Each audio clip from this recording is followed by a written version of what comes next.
Valérie Pécresse, bonjour. Bonjour. Merci d'être avec nous ce matin sur Studio Calita. Vous êtes notre invité de la rédaction et je rappelle à nos auditeurs que vous êtes la présidente du Conseil régional de l'Île-de-France, ancienne ministre de l'enseignement supérieur et du budget dans le gouvernement de Nicolas Sarkozy. Vous êtes en Israël pour une visite de 2 jours et si l'on doit tenir compte de l'intensité de la première visite, votre première journée d'hier, au cours de laquelle vous avez rencontré, si je ne m'abuse, le maire de Jérusalem, le maire de Tel Aviv, le ministre, le ministre des Sciences et également le ministre du Tourisme. Vous avez l'intention d'essayer de consolider certains liens entre l'Île-de-France et l'État d'Israël. Quels sont-ils ? Oui, j'ai hérité de mon prédécesseur socialiste un seul accord dans la région qui était avec le gouvernorat de Jérusalem-Est.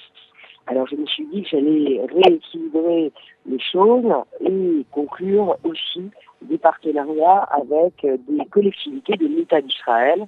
Et c'est la raison de ma visite aujourd'hui, qui est ma troisième visite en Israël. Et j'ai choisi les villes très emblématiques de Tel Aviv et de Jérusalem, avec lesquelles je pense que nous pouvons consolider des liens à la fois touristiques, à la fois économiques, d'innovation. Et puis nous avons beaucoup à échanger sur ce qu'on appelle les smart cities, c'est-à-dire les villes du futur, comment mieux organiser la ville avec tous ses services, la sécurité, l'urbanisme, le transport. Alors oui, vous avez prononcé un terme qui est très d'actualité, y compris dans le gouvernement du président Macron. Aujourd'hui, l'innovation, l'innovation séduit beaucoup les Français. Elle vous séduit également, l'innovation israélienne, cette capacité des Israéliens à toujours innover, à essayer d'être toujours de plus en plus créatifs dans divers domaines, en particulier le high-tech. Oui, je connais bien l'écosystème d'innovation d'Israël puisque j'étais, comme vous l'avez dit, ministre de l'enseignement supérieur et de la recherche.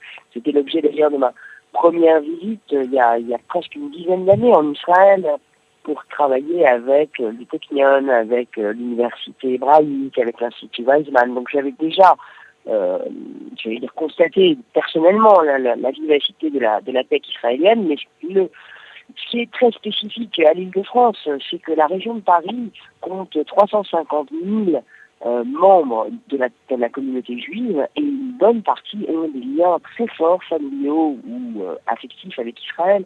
Et donc ce sont des ambassadeurs naturels de la French Tech en Israël. Et il y a aussi ici un certain nombre d'acteurs qui rêveraient de venir commercialiser leurs produits à Paris. J'en ai rencontré certains hier et on a travaillé notamment sur la question de la pollution de l'air et de la production des énergies renouvelables. Alors, qu'est-ce que, lorsque vous êtes en Israël, vous l'avez dit, vous êtes là pour la troisième fois en quelques années, qu'est-ce qui vous impressionne en particulier dans l'État d'Israël d'aujourd'hui ? D'abord, je trouve que vraiment la francophonie m'impressionne. Alors c'est vrai que j'étais dans des grandes villes, j'étais à Jérusalem, j'étais à Tel Aviv, mais j'ai pris le temps ce week-end de prendre 2 jours en déplacement privé et j'ai été vraiment très impressionnée par le nombre de francophones. Alors, ça n'a l'air de rien pour vous, vous ne vous en rendez peut-être même pas compte, mais pour nous, c'est un signal très très puissant de liens qui unissent nos pays. Et puis par ailleurs, je suis vraiment à chaque voyage toujours plus étonné, au bon sens du terme, de la vitalité de la société israélienne, de tout ce qui se construit, de l'amélioration des villes qui sont de plus en plus belles. Et donc je pense qu'Israël peut jouer aujourd'hui dans la cour des grands en matière de tourisme. Et j'en parlais hier avec le ministre du Tourisme, puisque vous savez que l'Île-de-France a un record, 46 millions de touristes par an. Et je pense que nous pouvons faire aussi davantage de ponts entre nous. Alors justement, en matière de tourisme, comment on peut développer les relations justement entre l'Île-de-France et l'État d'Israël, en particulier les grandes villes que vous avez visitées, Jérusalem, Tel Aviv ? Il y a des projets plus concrets ? Les liaisons aériennes sont déjà nombreuses entre Paris et Israël, mais je pense que nous pouvons aller encore plus loin. Je vois ce matin les tours opérateurs et un certain nombre d'investisseurs. Je pense que nous devons pouvoir toucher spécifiquement les publics français et les publics israéliens que nous souhaitons attirer. dans quelques semaines, il y aura une semaine de la gastronomie française en Israël. L'île de France est partenaire.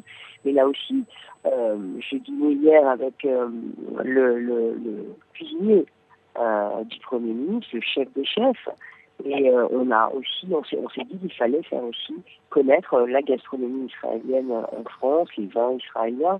Bref, je crois que nous avons encore beaucoup à faire découvrir les uns des autres et on va y travailler dès ce matin concrètement. Alors, vous l'avez dit, vous êtes à la tête d'une région dans laquelle il y a énormément de juifs, une communauté juive importante, en particulier, on va dire, dans les banlieues de Paris. Et la question qui se pose lorsqu'on parle de la communauté juive, c'est celle de la résurgence de l'antisémitisme. Et cet antisémitisme, il est palpable également, malheureusement, dans cette Île-de-France, dans certaines cités, dans certains quartiers. Quels sont les projets que vous souhaitez développer, que vous avez initiés pour justement lutter contre cet antisémitisme en France et en particulier dans l'Île-de-France?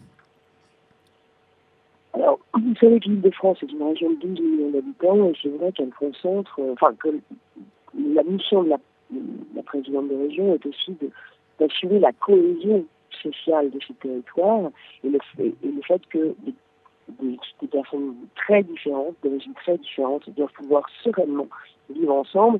Ça m'a poussé, et moi ça me pousse, à être extrêmement dur, extrêmement ferme sur l'application de la loi de la République française.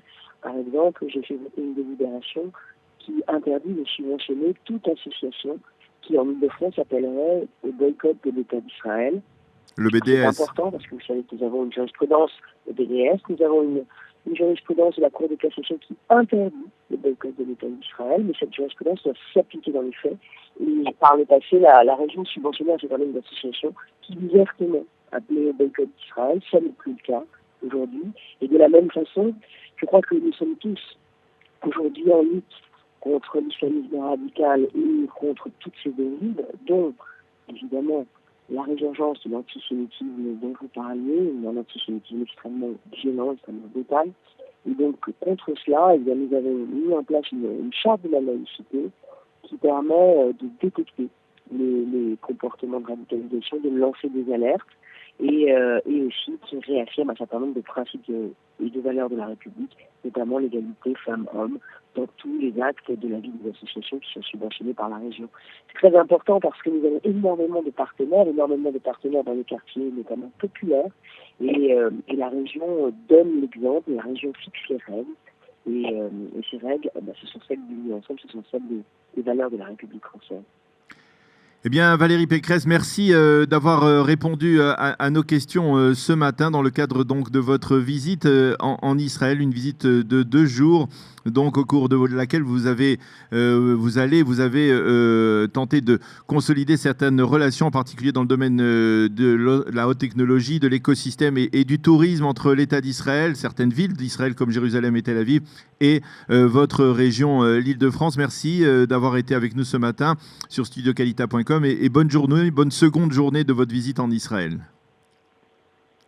Merci beaucoup.